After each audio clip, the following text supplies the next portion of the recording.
नमस्कार. सर्वप्रथम मी आपल्याला सांगू इच्छितो की बदलापूर मधलं हे जे आंदोलन झालं ते निश्चितच अतिशय मोठ्या प्रमाणात झालं. ज्या चिमोटीवरती जो अन्याय झाला त्या घटनेचा तीव्र प्रतिसाद बदलापूर शहराच्या प्रत्येक व्यक्तीत होतं. त्यामुळे हे आंदोलन सुरुवातीच्या काळामध्ये सकाळी 6 वाजता या आंदोलनाला सुरुवात झाली.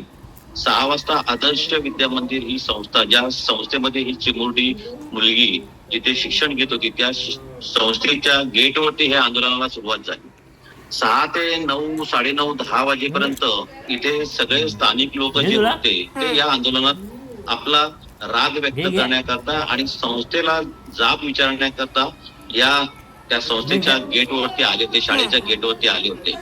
त्याप्रमाणे त्यांच्या मागण्या होत्या की बाबा आरोपीला अटक करा, त्याच्यानंतर केस एवढी उशिरा का दाखल केली, संस्थेने सीसीटीव्ही का बंद केले किंवा संस्थेचं कोणच का आलं नाही, संचालक वगैरे.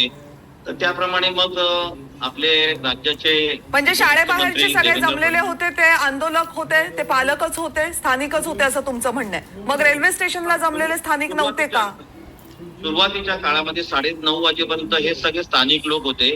9:30च्या नंतर हे आंदोलन इथून 1.5 किलोमीटर अंतरावरती रेल्वे स्टेशन आहे.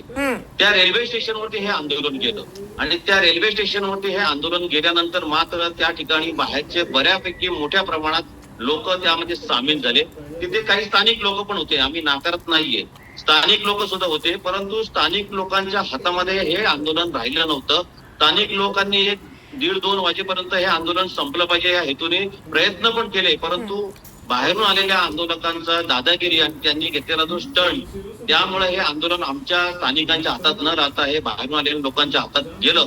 आणि त्यांचं जे काही उद्देश होतं की हे आंदोलन गाड्या बंद करून हे आंदोलन संपवायचं नाही, हे आंदोलन अगदी लाठी चार्ज पर्यंत गेलं पाहिजे, अशा हिशोबामध्ये हे आंदोलन त्या लोकांनी हातात घेऊन. बरोबर. मला एक सांगा राजेंद्रजी, की जर 50-60 लोक अरेस्ट केलेली आहेत या आंदोलनामध्ये आणि त्यातले बहुतांश जण जर बदलापूरचे असतील, तर मग पोलिसांनी काय त्या आंदोलनामध्ये निवडून बदलापूरचे लोक घेतले, उचलले?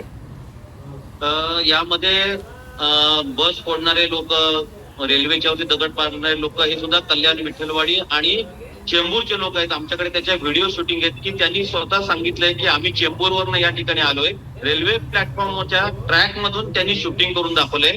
त्या लोकांना अजून अरेस्ट झालेली नाही. बरं, समजा आपण असं धरून चालूयात की काही लोक बदलापूरचे नव्हते, चेंबूरचे होते, म्हणजे किमान ते भारतीय होते एवढं तरी तुम्ही मान्य करताय. भारतातल्या माणसाला भारतातल्या एका मुलीवर झालेल्या अन्यायाविरोधात, अत्याचाराविरोधात आवाज उठवण्याचा अधिकार आहे की नाही? सरकार हे मान्य करते की नाही? नाही, प्रत्येकाला या आंदोलनाचा अधिकार आहे आणि या 4 वर्षाच्या मुलीवरती जो काही जे अपराध झालेला आहे, जो काही त्याच्यावरती अन्याय झालेला आहे, त्याबद्दल प्रत्येक भारतीय नागरिकाला चीड येण्याची घटना आहे. त्याबद्दल दुमत असावंच नाही कोणाच्या मत आहे.